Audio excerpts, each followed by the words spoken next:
आज अभी नवरात्रि के शुभ अवसर पे आपको सबको बधाई। सहयोग के प्रति जो उत्कंठा और आदर प्रेम आप लोगों में है वो जरूर सराहनीय है, इसमें कोई शंका नहीं। क्योंकि जो हमने उत्तर हिंदुस्तान की स्थिति देखी है वहाँ पर हमारी परंपरागत जो कुछ धारणाएं हैं, इसी प्रकार शिक्षा प्रणालियां हैं, सब कुछ खोई हुई है। सब कुछ हम लोगों का अतीत बीत चुका है और हम लोग एक उधेड़-बुन में लगे हुए हैं कि नवीन वातावरण जो कि 300 साल की गुलामी के बाद स्वतंत्रता पाने पर तैयार हुआ, वो एक बहुत विस्मयकारी जरूर है लेकिन विध्वंसकारी भी है। माने जैसे कि हम अपने मूलभूत तत्वों से उखड़ गए, उनका सिंचन नहीं हुआ ये बात जरूर है, लेकिन कुछ हमारी भी रुझान ज्यादा बाह्य के ओर रही। ये उत्तर हिंदुस्तान पर एक तरह का शाप था। उत्तर प्रदेश में मैं सोचती हूँ कि सीताजी के साथ जो दुर्व्यवहार किया गया उसके फलस्वरूप अब मेरे ख्याल से धोबियों का ही राज शुरू हो गया। और बड़ी दुख की बात है कि जब आप उत्तर प्रदेश में सफर करते हैं तो देखते हैं कि लोगों में बड़ा उथलापन, अधूरापन, अश्रद्धा, अनास्था आदि इतने बुरे गुण आ गए हैं कि लगता नहीं वहाँ कभी भी सहयोग पनप सकता। दूसरी बात, बिहार, पंजाब, हर जगह ये पाया जाता है कि हम अपने को कहते हैं हिंदू या भारतीय, लेकिन हम अपनी संस्कृति से पूरी तरह अनभिज्ञ हैं। हम कुछ भी नहीं जानते कि हमारी जड़ें क्या हैं, जिस जड़ के सहारे हम खड़े हैं। दूसरों की जड़ें हमारे अंदर बिठा करके हम पनप नहीं सकते। और जो हमारी जड़ें हैं वो इतनी महत्वपूर्ण है कि इसी से सारे संसार की जड़ें लावित होंगी, इसी से वो उच्च स्तर पे उठेगी। लेकिन यहाँ का मानव ऐसा कुछ अजीब वातावरण है कि न इधर के हैं न उधर के हैं। और जब भी मैं देखती हूँ अंतर तो बड़ा आश्चर्य होता है कि गहनतम जो विशेषताएं दक्षिण में हैं वो यहाँ एकदम खो सी गई। इस और हमें चित्त करना चाहिए और ध्यान देना चाहिए कि हमने ये सब क्यों खो दिया। जो हमारा इतना महत्वपूर्ण ऊंचा था उसे हमने क्यों त्याग। उससे तो ऐसे लोगों को ज्यादा मानती है क्योंकि कुछ नहीं कुछ तो कुछ जानते हैं अपने धर्म के बारे में। ऐसा कोई सिख आपको नहीं मिलेगा जो अपने धर्म के बारे में कुछ भी नहीं जानते, लेकिन ऐसे आपको हजारों हजारों हिंदू मिल जाएंगे तो कुछ भी नहीं जानते और उसमें उन्हें कोई हर्ज भी नहीं। इसका एक फायदा जरूर होता है कि जब धर्म बहुत ज्यादा संकलित होता है, ऑर्गेनाइज होता है, तो उसकी श्रृंखलाएं जरूर अटकाव रखती हैं। इससे आदमी अति पे जाकर के संगठित हो सकता है, एक बात है। लेकिन दूसरी बात कि हम बिल्कुल अनभिज्ञ अपने धर्म के बारे में, अपने विश्वासों के बारे में और अपनी धारणाओं के बारे में होने से अंग्रेजों को तो कह सकते हैं, परदेशी लोगों को कह सकते हैं कि आपको ये सीखना है, आपको ये जानना है, अपने गहरे में उतरना है। लेकिन हिंदुस्तानियों को क्या कहा जाए? वो तो अपने को अंग्रेज ठहरे बैठे। वो सोचते हैं कि हम तो बहुत ऊंची पदवी पर पहुंचे। इतना उथला जीवन हम बिता रहे हैं, इसकी और हमारी, इसीलिए हमारी संवेदना जो कि आत्मा की वो गहन नहीं हो। आत्मा की संवेदना गहन है, उथली नहीं। जो मनुष्य उथलेपन से जीता है वो गहनता को कैसे पाएगा? इस ओर ध्यान देना चाहिए कि हमने इसे क्यों खोया और खोने पर अब हमारा इससे संबंध कैसे हो, हम किस तरह से अपने को गहनता में उतार सकते। एक तो धर्म के प्रति हमारी उदासीनता है। मैं कोई बाह्य के धर्म की बात नहीं कर रही हूँ, ये आप जानते हैं, पर अंदर का धर्म होना बहुत है। अंदर का धर्म माने संतुलन जीवन, वो सब चीजों में असर कर। कोई कहेगा कि माँ कपड़े पहनने से क्या होता हो, वो तो जो है जड़ वस्तु, सूक्ष्म में ही सब कुछ है। अरे भाई, आप सूक्ष्म में तब जाओगे जब जड़ को आप पाओगे। जब जड़ में भी आप इतने श्रृंखल हैं, तो आप सूक्ष्म में कैसे? हमारे भारतीय संस्कृति की विशेषताएं जो है उसको समझे बगैर ही बहुत लोग गलत काम करते हैं। जैसे कि हाथ में चूड़ी पहनना एक छोटी सी चीज है। ये क्या चीज है आप जानते हैं? विशुद्धि का चीज। विशुद्धि के क्षेत्र पे स्त्री में कंकण होना चाहिए। पुरुष भी कंकण पहले पहनते। मेरे नाक पे ये शुक्र है, ये शुक्र का तारा है, ये मुझे पहनना पड़ा, लेकिन पहना नहीं था बहुत दिनों तक। लेकिन समझ गई मैं कि पहने बगैर होगा नहीं, इसलिए पहना। हर चीज हमारे संस्कृति में बहुत नाप तौल और समझ से बनाई। ये कोई किसी धर्म ने नहीं बनाई, ये दृष्टों ने बनाई है, बड़े बड़े ऋषि और मुनियों ने बनाई हुई चीजें हैं। इसको हमें समझ लेना। हर चीज में, हर रहन सहन में, बातचीत में, ढंग में हमें पहले भारतीय हो। जब तक हम भारतीय नहीं हैं तब तक सहयोग आप पे बैठने नहीं वाला। क्योंकि जो परदेशी हैं ये हर समय ये कोशिश करते हैं कि हम भारतीय लिबास में कैसे आए, भारतीय ढंग से कैसे रहें, भारतीय तरीके से कैसे उठे बैठे बोले, हर चीज ये देखते रहते हैं और सीखते रहते हैं, कोशिश करते। आज ही हमारे बहू ने एक बात कही कि जो सहयोगी हमने फॉरेन में देखे, उनकी जो आस्था और डेडिकेशन देखा वो यहाँ के सहयोगी नहीं है। यहाँ तो बस सहयोगी सिर्फ बीमारी ठीक करने आते हैं आपके पास। तो हिंदुस्तानियों का भारतीय होना बड़ा कठिन दिखाई दे रहा है, बजाय इसके की परदेशी। एक तो बुद्धि में उनकी बड़ी शुद्धता है और बहुत चमक है। उस बुद्धि से वो समझते हैं कि जो आज तक हम लोगों ने ये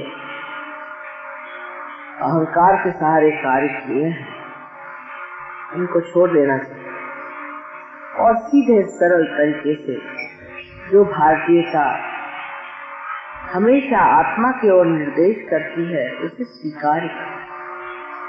वो इसे समझते हैं बहुत अच्छी तरह से और गहनता से, और जिस चीज को समझते हैं और मानते हैं उसको करते हैं, क्योंकि इनमें बड़ी सदरता आ गई। लेकिन हम लोग माँ के सामने एक बार, बाद में दूसरी बार, उसमें क्या हर्ज है, अगर इस तरह से रहा जाए उस तरह से रहा। आज मैं आपके सामने एक ही प्रस्ताव रखती हूँ, क्योंकि आप जानते हैं हमने विश्व निर्मल धर्म की स्थापना की, लेकिन विश्व धर्म जो है उसकी संस्कृति भारतीय है। संस्कृति बिल्कुल पूरी तरह से भारतीय है, उसमें कोई भी हम लव लेते जो भारत में आए उनको भारतीय जैसे रहना पड़ेगा, हमारे ढंग से रहना पड़ेगा, क्योंकि ये संस्कृति हजारों वर्षों से बनाई गई है। सोच समझ के इससे जो गलतियां उसे ठीक करके अनेक वर्षों से बिता करके इसमें से जो कुछ भी दोष है उसे निकाल करके ये संस्कृति बनाई गई। और इस संस्कृति में एक ही बात निहित है कि अपना चित्त हमेशा निरोध है। अपने चित्त का निरोध, अपने चित्त को रोकिए। आप देखिए कि दिल्ली शहर में कहीं भी जाए सबकी आंखें इधर उधर घूमती रहती हैं हर समय, किसी की आंख में शुद्धता नहीं पाई। यहाँ तो वासना है, लस्ट और गीत है। चित्त का निरोध कर सकता है कि जब हम इस तरह से अपना भी लिबास रखें और दूसरों का भी लिबास इस प्रकार है जिसमें कि मनुष्य सौष्ठवपूर्ण हो और सुंदर न हो, लेकिन उसमें वासनामय चीजें न। जीवन के हर व्यवहार, हमारा जीवन अत्यंत सौष्ठवपूर्ण होना चाहिए। सौष्ठव का मतलब होता है सुस्या, जिसमें शुभ राय, जिससे सबका मन पवित्रता से, ऐसा स्त्री का स्वरूप पुरुष का स्वरूप होना चाहिए, उनका आचरण होना चाहिए, उनका व्यवहार है। लेकिन हम लोग जो उनकी बुरी बातें हैं पूरी तरह से, और जो उनकी अच्छी बात है उसे हम नहीं सीख पाते, और अपने को ये समझ करके कि हम एकदम से बड़े भारी आधुनिक बन गए, इस आधुनिकता के जो शाप है उससे आप वंचित नहीं रहे। अपने बच्चों की ओर नजर, अपने बच्चों में भी भारतीय लानी चाहिए। बच्चों में आदर, आस्था, नम्रता सब होना, शांति से बैठे। अब आप महाराष्ट्र के बच्चे देखिए, सीधे बैठे रहते। मैंने कभी नहीं देखा कि बच्चे इधर उधर देख रहे हैं, ये कर रहे हैं, हंस रहे हैं, बोल रहे हैं। कभी आप देखिए ध्यान देते। और आप अंग्रेज बच्चों को देखिए तो इतना दौड़ते हैं कि उनको सबको बाहर रखा जाता है, उनकी माओं को भी बाहर रखा जाता है। तो हमें पहले जान लेना चाहिए कि क्या बात है सहयोग इतना गहरा हमारे अंदर क्यों नहीं। हमें अपनी ओर दृष्टि करके देखना चाहिए कि हम क्या स्वयं गहन है, हमारे अंदर ये गहनता आई हुई है। भारतीय संस्कृति को जरूर अपनाना होगा पूरी तरह से, और उसकी पूरी इज्जत रखते हैं। जैसे बड़ों का मान करना। हमने सुना कोई सहयोगी है अपनी माता को बहुत सताते हैं और बड़े भारी सहयोगी हैं, ये कैसे होते हैं? ये अधिकार होते हैं, सबका एक तरीका होता है। अगर माँ कोई ऐसी शैतान हो या भूतग्रस्त हो तो समझ में आई बात, लेकिन किसी भी माँ को सताना हमारे संस्कृति में मना। माँ बाप का अनादर करना बिल्कुल मत। भाई बहनों से दूर भागना भी बिल्कुल मना। दूसरी बात, अपने यहाँ कोई आदमी कोई भी मेहमान घर में आए, उसके लिए हम लोगों को जान दे देनी चाहिए। इसके अनेक उदाहरण हैं। जो हमने खोया हुआ है पूरा की पूरा हमें सहयोग से वापस लाना है। पन्नादाई जैसी औरतें ने अपने बच्चे को त्याग दिया,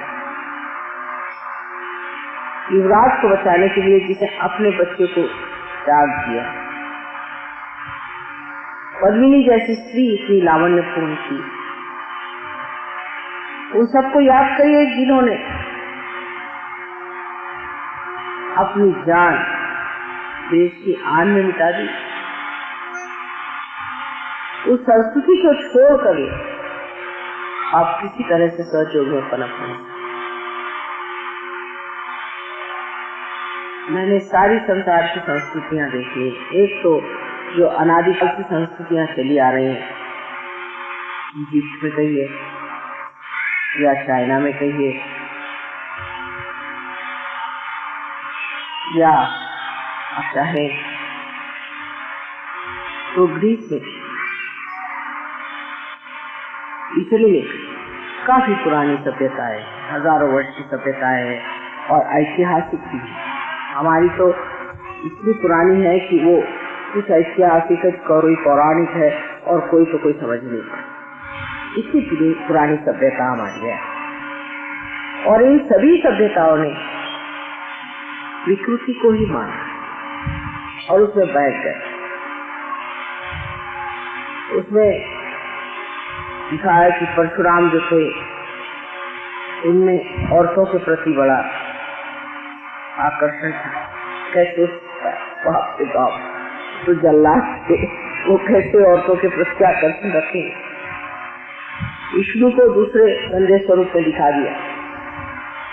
इस तरह हर एक देव देवताओं को उन्होंने उठा के छोड़ दिया। अब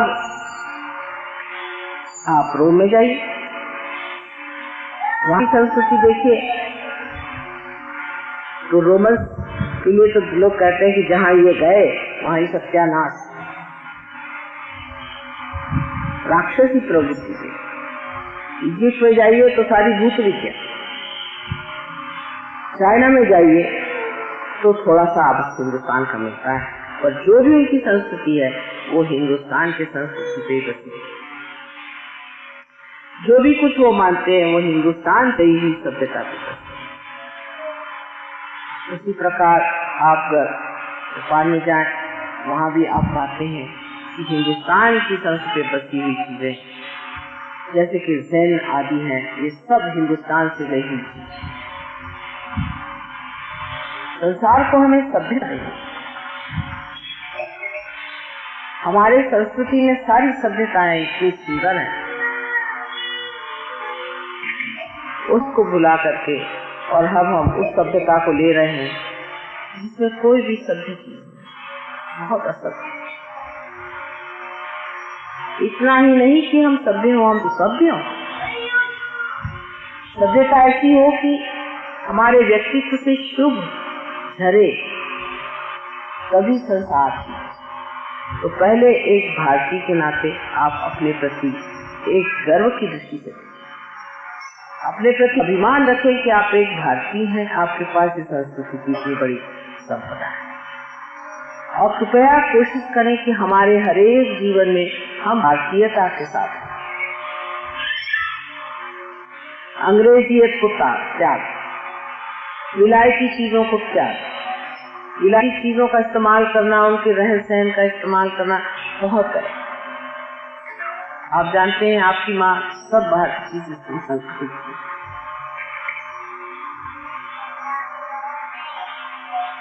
क्रीम तक वो भारतीय लगाएगी, साबुन भारतीय रहेगा, सब चीज भारतीय होना है, चाहे इंग्लैंड में रहे चाहे दुनिया में कहीं भी रहे। और मैं देखती हूँ कि बाहर की कोई चीज लगाओ तो मेरे तो सुहाती नहीं, कोई क्रीम बाहर की लगाओ तो मुझे वो सुहाएगी नहीं, मुझे सुहाता नहीं। इसलिए जो यहाँ पर विशेषकर नॉर्थ इंडिया आप देखते हैं कि लोग बहुत ज्यादा परदेसी चीजों के और परदेसी सभ्यता के और परदेसी व्यवहार की ओर इतने ज्यादा झुके जा रहे हैं। ये कहाँ पहुंची? कम से कम अपनी सभ्यता तो संभालो। सभ्यता के बाद धर्म का सवाल आता है। धर्म हमारे यहाँ संतुलन, जरूरत से ज्यादा बात करना, जरूरत से ज्यादा किसी पे अतिशयता करना, किसी पे हावी होना, ये गलत है। सबसे तो बड़ी बात आश्चर्य की ये है कि हमारे यहाँ उत्तर हिंदुस्तान में औरतों पे बड़ा ज्यादा डोमिनेशन है। औरतों को बहुत बुरी तरह से हम लोग यहाँ पर बताते हैं। कोई औरतों की इज्जत ही नहीं है उत्तर हिंदुस्तान। औरत को जिस तरह से भी हो सके दबाया जाए, औरत के प्रति कोई भी श्रद्धा नहीं दिखाई। फिर औरतें निकलती हैं एकदम यहाँ से जो तो एकदम तूफान मार, फिर वो जूते से बोलते हैं। जब आप भी उस चीज को दबा दीजिए तो ऐसी ही औरतें खोपड़ी पे बैठी। मैं तो यूपी में देखती हूँ, वहाँ तो जो औरत वेश्या जैसी है वो बहुत मान जाती है, और या तो जो औरत को डंडा लेके बैठी, और सीधी सरल अच्छी औरत हमेशा दबाई जाती, बुरी तरह से सताया जाता। ये कहते मुसलमानों से आया, लेकिन मैं मुसलमान देश में गई हूँ, रियाद में रही। हाँ मानते हैं वहाँ 4 बीवियाँ करते हैं, जो भी करते हैं, लेकिन औरत की इज्जत कितनी है वहाँ, बहुत ख्याल करते हैं कि औरत अबला है, उसकी मदद करनी चाहिए, बहुत इज्जत करते हैं। हम ना तो मुसलमान न हिंदू न पता नहीं कहाँ के आ गए, जो कि औरतों की इस तरह बताते हैं। अब इस शहरी शहर में सुनते हैं बहुत ब्राइट बर्निंग हो गई। आज इस बात से इससे कह रही कि मैं परदेश से गई, वहाँ लोग मुझसे यही पूछते हैं कि ये क्या आपकी सभ्यता है कि आप अपने यहाँ की ब्राइड को जला देते।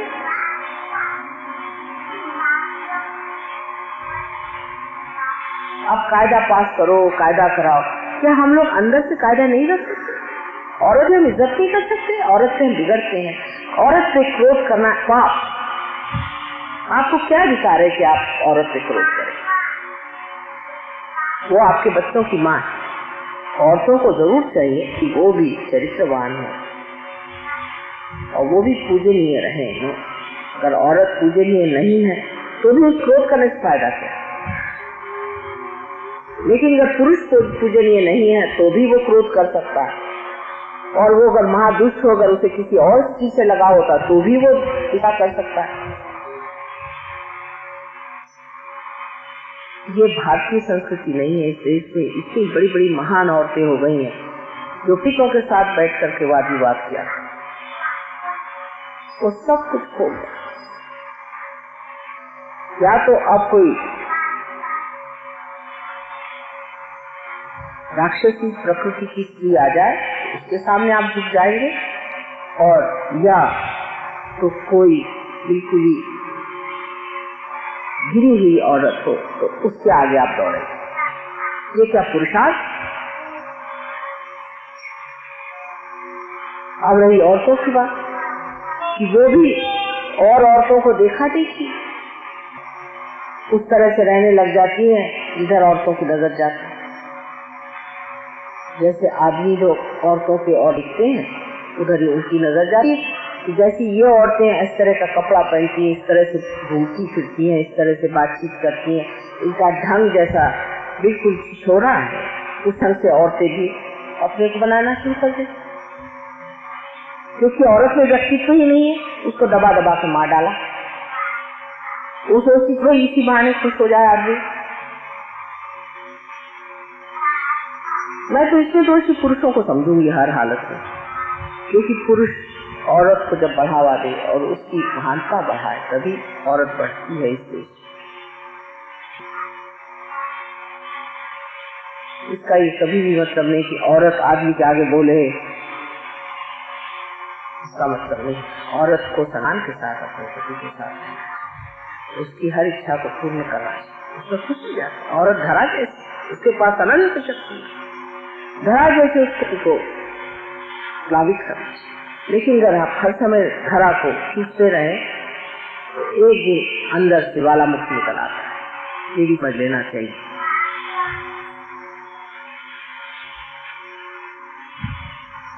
बाहर जाकर शर्म आती है सोच सोच करके जिस तरह के किस्से यहाँ के लोगों की तरफ है।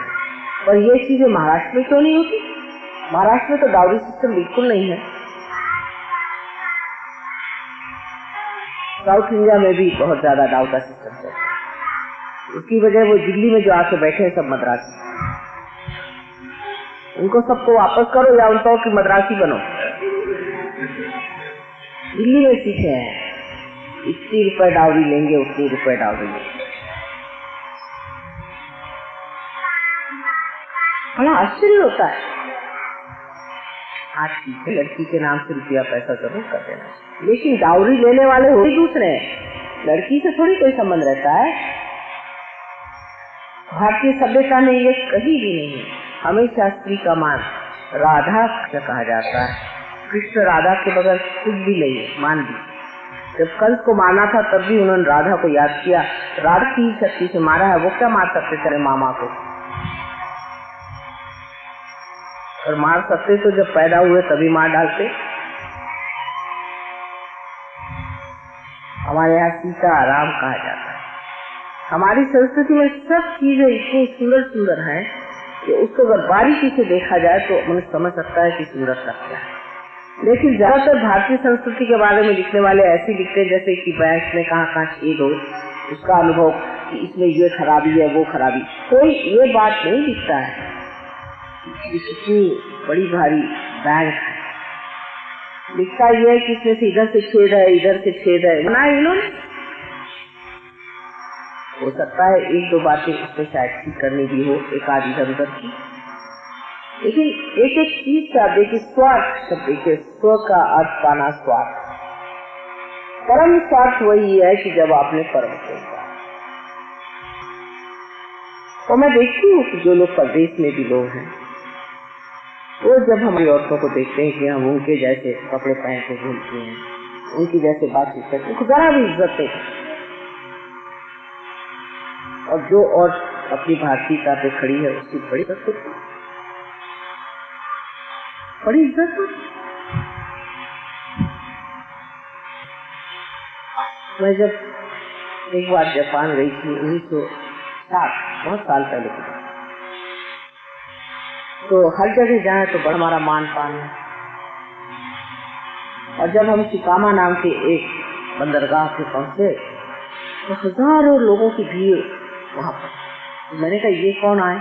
सब लोग कहा कहने आपको देखना है। मुझे क्यों? क्योंकि उनके पास खबर पहुंची कि बिल्कुल पूरी भारतीय स्त्री यहाँ पर आई और उसको देखने से पता हो जाएगा कि बुद्ध की माँ कैसी। और सब वहाँ खड़े तरस से देखने के लिए भारतीय को। वहाँ सारी सिंधी औरतें आधे कपड़े पहन के गई थी, वो तरस गए थे देखने के लिए कि एक भारतीय नारी कैसी होती, किस तरह से कपड़े पहनती, कैसे उसके बाल हैं क्या। हम लोग जहाँ भी जाएं हमें वो लोग कुछ उपहार दे दें। एक जगह बरसात हो रही थी तो मंदिर चले गए, वहाँ उन्होंने हमको कुछ उपहार दिए। तो जो ट्रांसलेट करे तो हमने कहा ये हमको हर जगह उपहार लोग खुद टैक्सी में बैठिए तो टैक्सी वाला गाड़ी रोक के कुछ उपहार दे। कहने क्योंकि रॉयल फैमिली। मैंने कहा रॉयल फैमिली ये कैसी है? तो बात नहीं कहने। देखिए आप बाल कैसे बनाए? हमारे यहाँ सिर्फ रॉयल फैमिली के लोग इस तरह से बाल बनाते हैं और बाकी के लोग जो है हेयर ड्रेसर के पास जाते हैं। ये तो रॉयल पना की निशानी है, अपनी इज्जत में। तो हम लोग इतने हैरान हो गए, हमारी लड़कियां, और हम तो इतने हैरान हो गए कि सच्ची है बात। इसका निरूपण हम तभी कर सकते हैं जब हम इसे बाहर जाके देखें। और जब तक हम इस देश में हैं तो हम नहीं समझ पाते कि हर एक चीज कितनी सुंदर और अच्छी बनाए। इसके लिए अलंकार आवश्यक बताया गया है, उसे अलंकार पहना चाहिए। डिवाइस के लिए बताया गया है कि उसको अलंकार पहना चाहिए। खास करके उसके ऊपर सारे घर की दारोमदार होती है, उसके चक्र ठीक रहने चाहिए, उनको सुशोभित रखना चाहिए। उस तरह से कायदे से कपड़े पहना, कायदे से। लेकिन अपने को विशेष आकर्षक बनाना वगैरह ये सब चीजें भारतीय संस्कृति। कोई भी स्त्री भारत में अपने को आकर्षक बनाने के लिए नहीं पहनती है, पर हर एक समय समय पर जो ओकेजन होता है उसके अनुसार वो अपने को इसलिए सजाती है और इसलिए कपड़े से पहनती है कि जो वो अवसर है वो और भी सुंदर हो जाए। जैसे महाराष्ट्र में आप देखिए, अगर हमारी पूजा हो रही तो नाक की नथ पहनेगी, यहाँ का पहनेगी, यहाँ का पहनेगी, ड्रेस सारी जो होगी वो पहन जाए। यहाँ तक कि एयरपोर्ट पे जब हमें लेने आएंगी तो सब पहन। तो मैंने कहा ये सब एयरपोर्ट पे पहन के हम देवी को आए, देवी ला जाते। मैंने देवी के मंदिर में जाना है, देवी को देखना है तो क्या ऐसे देखें? दिखाना चाहिए कि हम कितने खुश हैं, कितने सुख में हैं। तो यार शहरी हमारी जो औरतें हैं महाराष्ट्र में वो भी अपने खासकर दिल्ली से सुंदर हो गया, उनके नखरे ले ली। तो दिल्ली से बहुत लोग प्रभावित। इसलिए मैं सोचती हूँ कि आप लोगों को पूरा समझा कि भारतीय संस्कृति की एक एक चीज को आप समझे, उसके बारे में पढ़ें, देवी महात्मा को पढ़ें, देवी के एक श्रृंगार को पढ़ें, उसके एक एक तरीके को पढ़ें। स्त्री की कल्पना ये समझना चाहिए कि हर एक स्त्री एक गृहलक्ष्मी घर में सम्मान रखना,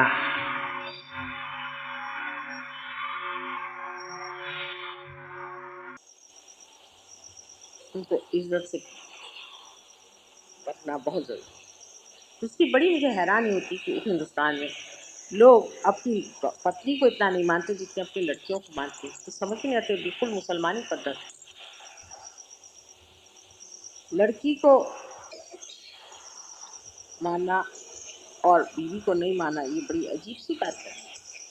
लड़की तो कल ब्याह होकर चली जाए और बीवी तो जिंदगी भर के लिए आपकी अपनी। ये कुछ समझ में बात आती है।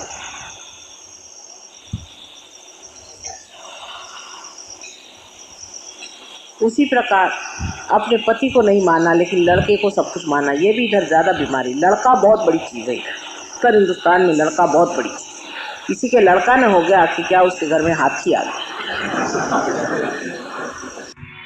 वो बाद में उसके वो माँ को लाठी मारे कोई हर्जा नहीं, उसका राज्य न अपमान ही करे कोई हर्जा नहीं, तो लड़का हो गया। उसके बाद असल मिठाई बांटी जाए।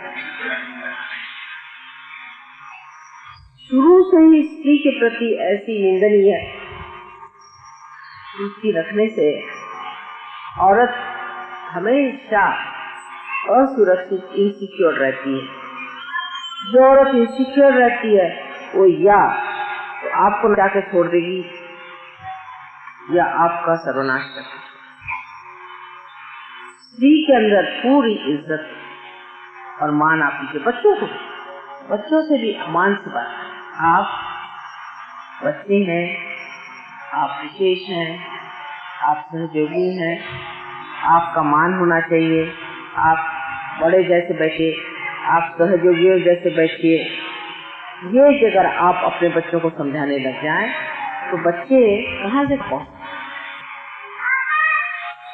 लेकिन ये बात बहुत कम पाई जाती। ज्यादातर लोग बच्चों को झड़कते ही रहते हैं, उनके अंदर कोई इज्जत की भावना नहीं आती। जब उनके अंदर इज्जत की भावना नहीं आती है तो बच्चे उसी तरह से बर्ताव करें जैसे आपके नौकर लोग बर्ताव करें। मैं तो कहती हूँ नौकरों को तक हम लोगों को एक इज्जत से बाकायदा जैसे कुटुंब पद्धति हमारे यहाँ है उसको संभालते, सारे कुटुंब को संभाल के सबको प्यार दे करके आप ही न बात करें। इस तरह से कि बहुत सी औरतों की भी आदत होती है, मैंने देखा कि हमें तो ये चीज पसंद है, हमें ये पसंद नहीं, ये सफाई हुई घर में, वो नहीं हुआ, ये ठीक होना चाहिए।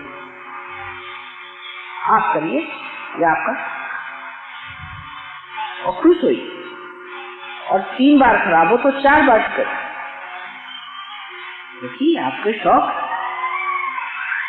खाना बनाने का शौक होना चाहिए, हर चीज का शौक होना चाहिए औरत, और दूसरों के लिए करने की शक्ति होनी चाहिए। लेकिन इसका मतलब नहीं कि आदमी खोपड़ी पे बैठ जाए। वो इस चीज की इज्जत करे और सोचे। इंग्लैंड में हर आदमी बर्तन मांजता है, हर आदमी, सिवाय हमारे घर। और वो तो अगर आप कह दे कि आप बर्तन मांजिए तो गए कल बर्तन ही टूट जाएंगे। वो जरूर मांजेंगे जब गुस्सा चढ़े, लेकिन वो अगर बर्तन मांजने बैठ जाए तो गए काम। सबसे बड़ा अहंकार ये है कि मैं पुरुष तो श्री कृष्ण के सिवा मैं तो किसी को नहीं देख पाया। जो करने वाला है वही है और भोगने वाले भी वही है। पुरुष और प्रकृति जो है सो है। हम अपने को बेकार इन पुरुष समझ करके बड़ा भारी आकार हमारे अंदर ही है। हम सब माँ के बेटे। इस अहंकार से आप लोग छुट्टी पाइए, बहुत ज्यादा है अभी भी, सहयोग में भी बहुत। और फिर वहां तक कि बीवी को मारना पीटना, बीवी को मारना और पीटना यह अधर्म है।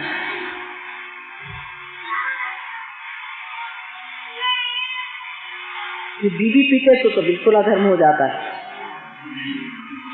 ये होती है, ऐसे भी हमने देखी। समझदारी की बात यह है कि हम दोनों एक रथ के दो पहिए हैं, एक लेफ्ट में है एक राइट में। कोई सा भी पहिया अगर छोटा हो जाए तो पहिया गोल गोल घूमे। दोनों एक साथ एक जैसे होने चाहिए, पर दोनों एक जगह में है, एक लेफ्ट में है एक राइट। राइट है उसका कार्य यह है कि वो दिशा दे, बाह्य की तरफ देखे, बाह्य की चीजें संभाले, घर की बाहर सफाई करे जैसे वहां करते हैं लोग। बाहर की सफाई आदमियों को करना आना ही चाहिए सहयोग, क्योंकि वो बाहर की सफाई नहीं करते हैं, इसीलिए अपने बाहर के आंगन गंदे रहते हैं, अंदर की सब सफाई रहती है। औरत जो झाड़ू मारे सब करे घर के अंदर, और आदमी जो है वो बिल्कुल देखता कि बाहर सफाई है। औरत तो बाहर जा नहीं सकती और आदमी करने वाला नहीं, इसीलिए अपने जितने गांव शहर गंदे रहते हैं, इसलिए आदमी अपने आप कोई सफाई नहीं करता। इंग्लैंड में देखिए हर एक सैटरडे संडे सब आदमी आपस में कंपटीशन लगाते हैं कि तेरा अच्छा कि मेरा अच्छा। सब एक स्पेशल ड्रेस पहन के सब खड़े हो जाते हैं और अपनी सफाई करते हैं। सहयोगियों को कोई हल नहीं, क्योंकि हमें अल्लाह, हम दूसरे हैं, हमें कोई हल नहीं कि हम ये करें। पहले जमाने में हमारी संस्कृति में यही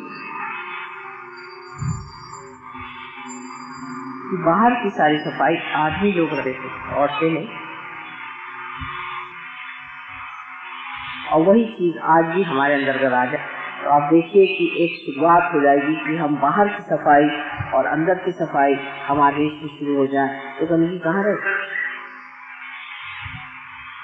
लेकिन उससे बड़े फायदे हो जाते हैं जब आदमी लोग सफाई करना चाहिए।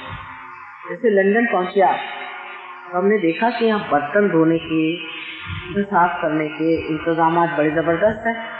तो हमने कहा कि भाई ये कैसी क्या यहाँ ऐसी चीजें बनी हुई, इसको इससे रगड़ो तो 5 मिनट में निकल जाएगा, कढ़ाई है उसमें ये लगा दो तो 2 मिनट में सफाई हो जाती। हमने कहा हम लोग तो रगड़ते रगड़ते मर जाए, ये निकलती नहीं कढ़ाई, ये है क्या? पता हुआ कि आदमियों को सफाई करनी पड़ती है ना। तो उन्होंने सारे साइंटिस्ट को बुलाया कि बाबा ये पता लगाओ, इसका निकालने का इंतजाम। इसको सबको कढ़ाई मारनी पड़ेगी।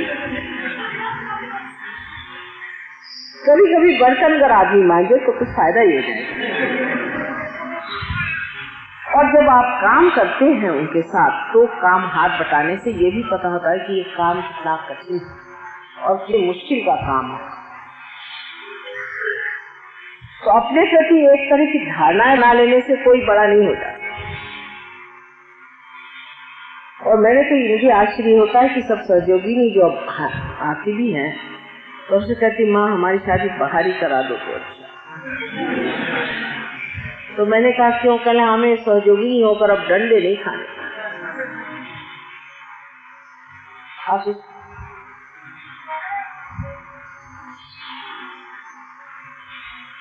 बड़ी मुश्किल से ये परदेसी लड़कियों को बुलावा दे देकर मैं यहाँ से कराती हूँ। सीख जाए तो नसीब समझ लो। लेकिन वो चले आते परदेश से, सीख जाते वहाँ। हमने देखा कि पाटनकर का लड़का खूब बर्तन मार रहा है।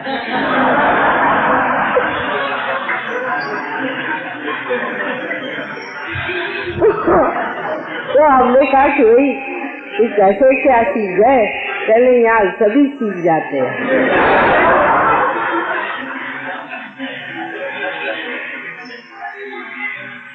खूब पीले उठा रहा था हमारे साथ, और यहाँ अगर आप थे तो बिगड़ता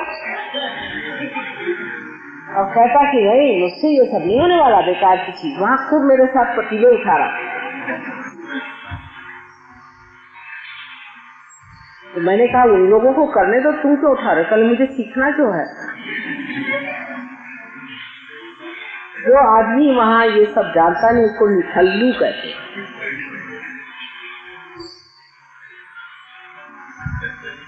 उन लोगों को ये चीज जरूर हमें सीखनी है। वासुदेवा तो सीख के जाना चाहिए। हाँ वासुदेवा, अरे भाई सीख के जा, समझ रहे हो। जरूर सीख के जाना, रास्ता बता रही। हाँ बिल्कुल, नहीं तो बड़ी गड़बड़ हो जाएगी। नसीब से भाई हमारे यहाँ ये प्रश्न नहीं, क्योंकि हमें 3 सर्वंट चलाओ तो भगवान की कृपा से हमारे घर वाले तो कभी नहीं कर सकते, हमने उनको खराब कर रखा। लेकिन तो भी मैं कहती हूँ कि कोशिश करते, उनको जरा लगता है कि भी देखो सब लोग करे हम नहीं करे, वो क्या कहें, कोशिश करते। इसलिए जो जो वहाँ जा रहे हैं कृपया सब सीखें।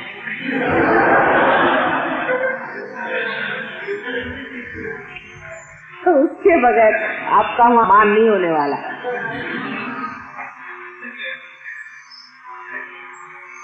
तो ये चीजें हम लोग इस से ले आते हैं कि आनंद का स्रोत आत्मा, और उस आनंद को हमने पाया और वो हमारे रग रग में से बहना चाहिए, हमारे जीवन से बहना चाहिए, हमारे हर व्यवहार से बहना चाहिए। उसके लिए क्या करना चाहिए? पहले सबसे पहले देना। जो आदमी दे नहीं सकता वो आनंद का मजा नहीं उठा सकता, क्योंकि जब तक चीज बहेगी नहीं तो कैसा मजा है। जैसे एक मेंढक एक छोटे से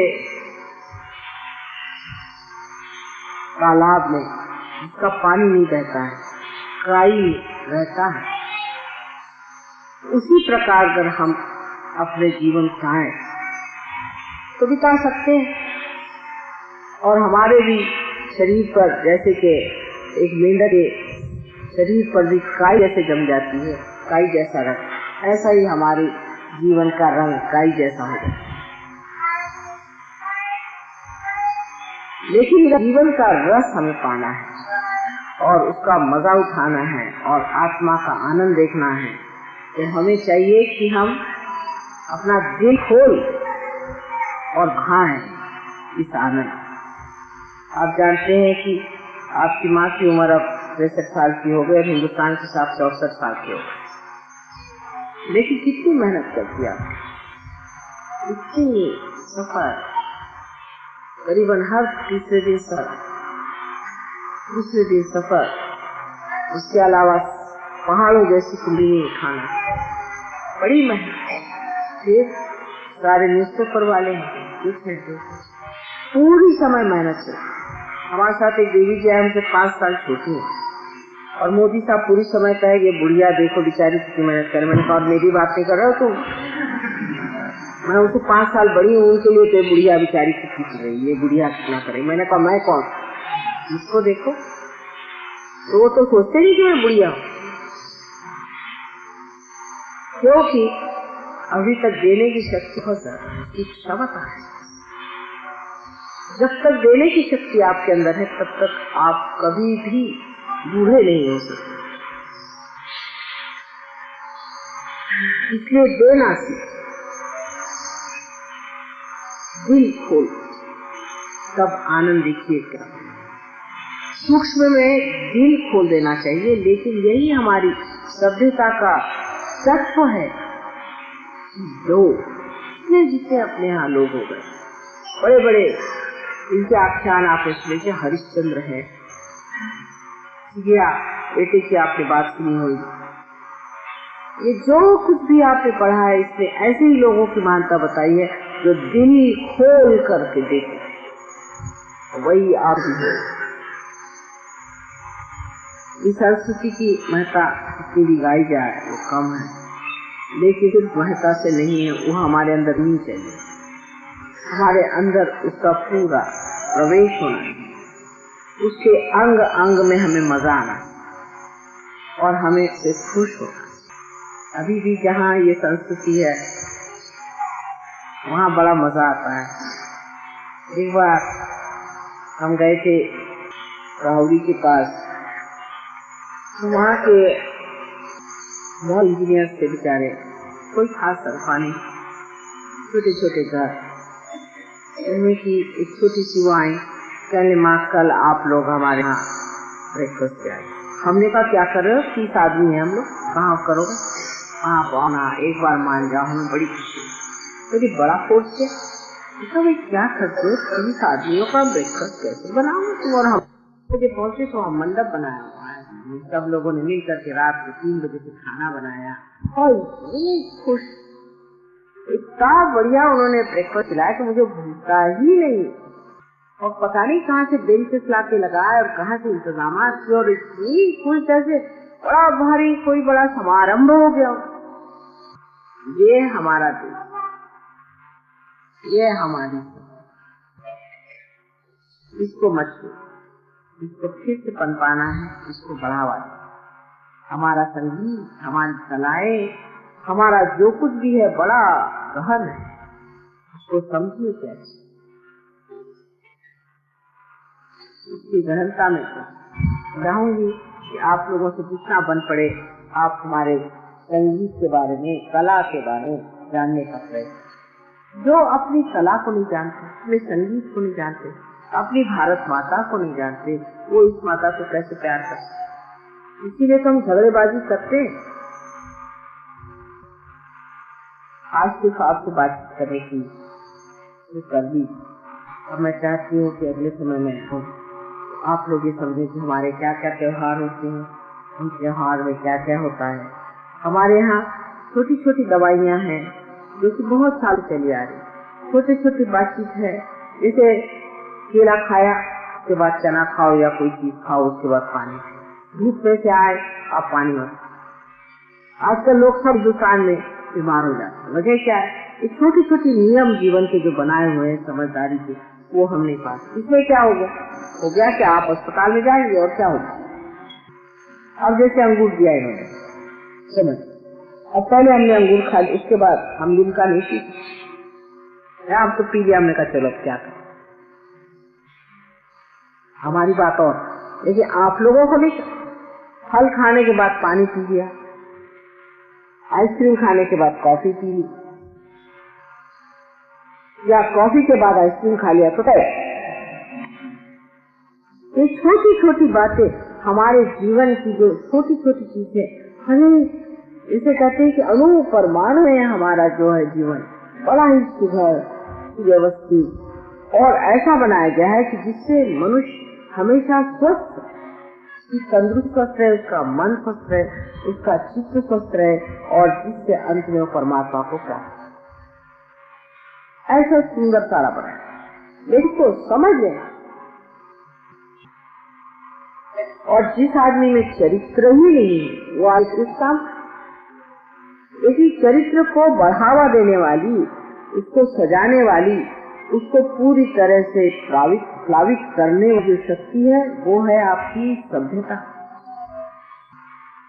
सभ्यता से ही आप जानते हैं कि ये असभ्य है, ये हमें शोभा नहीं देती। तो आज की हमारी इस डेट में हम चाहेंगे कि आप अपनी भारतीय संस्कृति जो है उसको सर आंखों पे लगाकर मान्य करें, उसे स्वीकार, और उसमें ही आप देखिएगा कि आपका चरित्र ऊंचा होता है। शिवाजी का चरित्र माना जाता है बहुत ऊंचा। शिवाजी की न जाने कितनी बातें आपको बतानी चाहिए, लेकिन उनके चरित्र में माँ का बहुत बड़ा था। लेकिन एक बार सुनते हैं कि कल्याण के सूबेदार की बहू कोई उनके सरदार पकड़ के लाए, वो बहुत लावण्यवती और उसका बहुत खजीना था, सब कुछ उठा के ले आया था, सारा माल, सारे और वो काफी लोगों को पकड़ के। और जब शिवाजी दरबार में बैठे तो उनके सामने पेश किया, तो वो घूंघट तो नहीं लेकिन नकाब पहने, तो उनका कि आप अपना नकाब हटाइए। तो उन्होंने नकाब हटाया, तो बड़े काबिल में बजाय इसके कि कहे कि आप हमारी बहन हैं। उन्होंने कहा कि अगर हमारी आपकी इतनी खूबसूरत होती तो हम भी आपके इतने खूबसूरत होते। उसके आंख से आंसू। उसके बाद उनके जितनी भी चीजें थी, जो जेवरात थे, हर चीज उनके हर आदमी को बाइज्जत कल्याण तक पहुंचाया और बहुत नाराज। ये हमारे देश का राणा प्रताप एक बार जरा झुक गए क्योंकि बहुत परेशानी में थे कि लड़की के लिए घास की रोटी बनाई, वो तक एक गिलास उठा के ले गया। उसको देख करके कहा, राणा प्रताप जैसा आज कोई आदमी है आपके पॉलिटिक्स में? सब चोर बैठे हैं। तो जब उठा के ले गई दिल्ली तो राणा प्रताप के मन में आया और वो चिट्ठी लिखने बैठे कि मैं आपको कहा कि मैं आपकी शरणा। जैसे उन्होंने पढ़ा उनकी बीवी ने, उन्होंने भाला उठा अपने लड़की को मारने के लिए दौड़े। तो कहले ये क्या कर रही? कहले इसको ही मार डालती हूँ जिसकी वजह से तुम ये सोच रहे। ये हमारे देश के औरतों का चरित्र और आजकल ये नमूने दिखाई दे रहे हैं। ये कहाँ से पैदा हुए यहाँ पता नहीं, लेकिन सहयोगी की औरतें इसी तरह की होती और मर्द भी इसी तरह के। संस्कृत में आ जाता है कि परस्त्री जो है वो माँ कोई भी परस्त्री माँ सब और परक यहाँ बेटी सब। तो हम जब शादी होकर यूपी में गए तो लोग कहने का असंभव है। मैंने कहा तो बहुत ऐसे लोग देखे, अधिकतर हम तो ऐसे लोग देखते हैं। या यूपी में क्या विशेषता है कि यहाँ असंभव बात है? आपकी नजर इतनी खराब कैसे? हमने तो जिंदगी भर ऐसे लोग देखे। ये कहाँ से ये लोग आ? तो वहाँ नवाब साहब एक कोई थे, उनके 165 बीवियां थी और पता नहीं क्या क्या। तो और क्या होगा? उनके सामने आइडियली ऐसे गए हैं वहाँ, तो और क्या होगा? कोई अच्छी आइडिया तो दिखाई नहीं देती। जैसे लंदन में एक राजा साहब थे, उन्होंने 7 बीवियों को मार डाला, तो वहाँ और क्या होगा? आजकल वहाँ औरतें मार रही हैं। अपनी संस्कृति जो है बहुत, और उस महत्वपूर्ण संस्कृति को समझना, उसकी गहनता समझना हर एक सहयोगियों का परम का। जब आप लोग उसे समझेंगे, सब कुछ लिखेंगे, तभी तो ना हमारे प्रदेश के सहयोगी भी इसको आपके साथ हैं। वो लोग छोटी सी बातें देखते रहते और सारा वो जोड़ते रहते हैं अपने अंदर, मैं देखती हूँ। लेकिन हम लोग ये नहीं, क्योंकि न इधर के न उधर के रहने की वजह से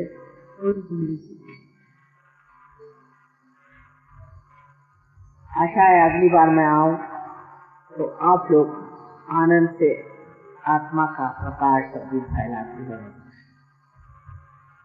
मेरी यही इच्छा है कि जो कुछ मेरे अंदर है सब मेरे बच्चे का सब, और उसी प्रकार दे जिस प्रकार मैं दे, उसी से, उसी शुद्ध भावना, उसी प्रेम के साथ सबको ये बांटते हैं।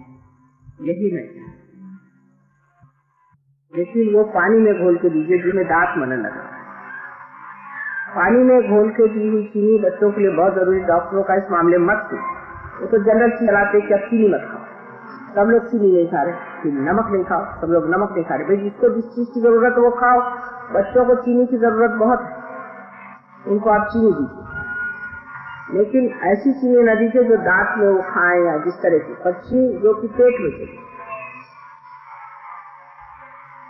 दूसरे ये कि गर्मियों के दिनों में कोकम नाम का एक फल आता है, महाराष्ट्र इसमें मिलेगा। इसको भिगो लिया रात, इसको दूसरे दिन चाहे तो थोड़ा उबाल लिया, उसका रस निकाल के उसमें चीनी डाल करके और उसको रख लीजिए, दिन भर बच्चे को पीजिए।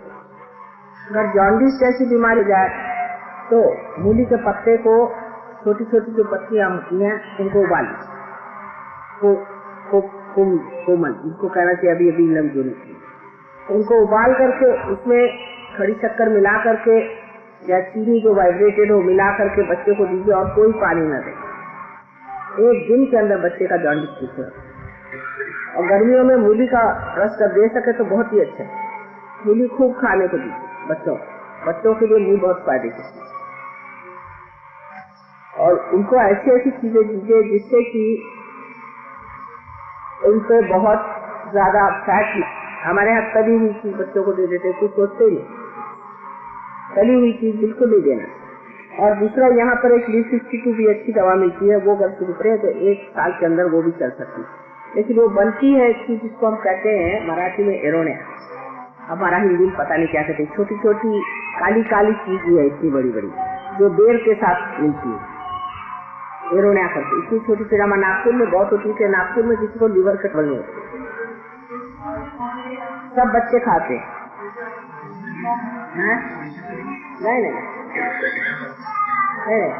किसी को भी नाही, एरोनिया म्हणून एक आमच्या नागपूरला होता, मला इतकं माहिती नाही। लहान हो, अगदी लहान बारीक असतं, एवढं काळं काळं, म्हणजे असतं ते चिरौंजी के दाने होते ना, उसके ऊपर का जो होता है चिरौंजी दाने के ऊपर का, उसी जैसे छोटी चिरौंजी वो भी चल जाए। और जब जाल पड़े तो सोंठ थोड़ी सी पीस करके उसमें चीनी मिला करके सवेरे दें बच्चे, काढ़ा पड़े, और गर्मी में ये चीज। दूसरी चीज ये गन्ने का रस, जितना बड़ा पी सके उतनी चीज अच्छी है। गन्ने का रस, इसमें अदरक डाल, नींबू, ये सब फायदा कर।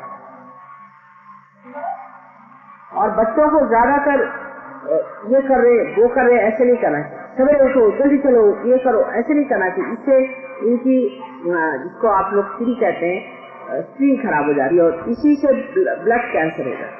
हेक्टिक लाइफ को लीड करता है, उसको ब्लड कैंसर होता है। हेक्टिक में बच्चों को बनाना चाहिए, बच्चों को बहुत शांतिपूर्वक रखना चाहिए, समझे ना। अब लीवर का रखना, आपको खुद लीवर है, आपको खुद लीवर की ट्रबल है, सारा मुंह पे जो है बच्चे तो आया, तब लीवर है। माने आपको बचपन में खूब तल के पूरियां खिलाए, पूरी खाना, पराठा खाना, ये सब गंदी चीजें, और वो रख के रात में फिर बासी खाना, ये भी एक शौक है। पराठे तो बिल्कुल बंद कर दीजिए आप लोग।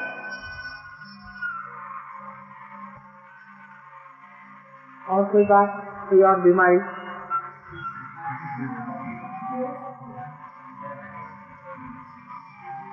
काय झालंय ना, कशाला खोकला नाही?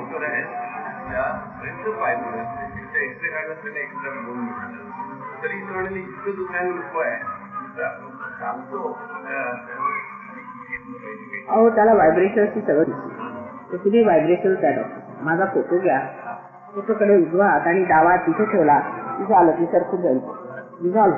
तुम्ही व्हायब्रेशन वापरा. हा कस काय? हाँ, लेफ्ट है ना, यही तो है. ये गुरु जो पूजले त्याचा त्रास उडाला आहे. मडकाळना 7 लिंबू 7 घेतले, काढलं पाहिजे बाबा. गावात फोटोकडे दिवा ठेवायचा, कळलं का? और भी बात है, चलिए अब हम जाएं. अच्छा, तो वो आप लेते आइएगा, तो जब आपने इतना रुपया खर्च किया है तो हिसाब हम कर लेंगे. फिर आप एक चीज को मान्य करेंगे. हाँ, क्या करें? ऐसा नहीं, काम रहता है. तो आप अंदर से कुछ पहनते हैं, सिमीज पहनना चाहिए.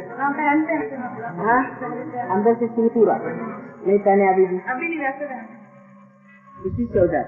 हाँ, दूसरा सहयोग में कंपलसरी है, कंपलसरी हर आदमी को अंदर बनियान पहनना है आजकल का है, और औरतों को अंदर से शमीज पहननी है. और साड़ी पहनती तो नहीं, और अगर ये पहन रही दूसरा ड्रेस है उसे चुनरी ले ली, जरूरी नहीं तो सारे इस पर दर्द होगा आपके सीने, और फिर आप आएंगे माँ मेरा सीने में दर्द है. सब लोगों को बनियान पहनना है, क्योंकि आप जानते हैं छोटी सी चीज है कि आपको जब पसीना आता है तो पसीने में सूख जाता है और बदन में ठक लग जाता है. इसलिए ऐसी चीज होनी चाहिए जो पसीने को खींचे. बहुत लोगों को ऐसे दर्द होता है, बेकार मुझे परेशान करते हैं. इसलिए सबको कंपलसरी, और औरतों भी. हम लोग कॉलेज में पढ़ते थे, हम भी सलवार कुर्ता पहनते थे, जब से हम हमेशा शमीज पहनते थे, सवाल ही नहीं उठता था. पहले तो समझा जाता कि बदतमीजी, बगैर शर्त सुनी तो कोई लड़की घूमे तो।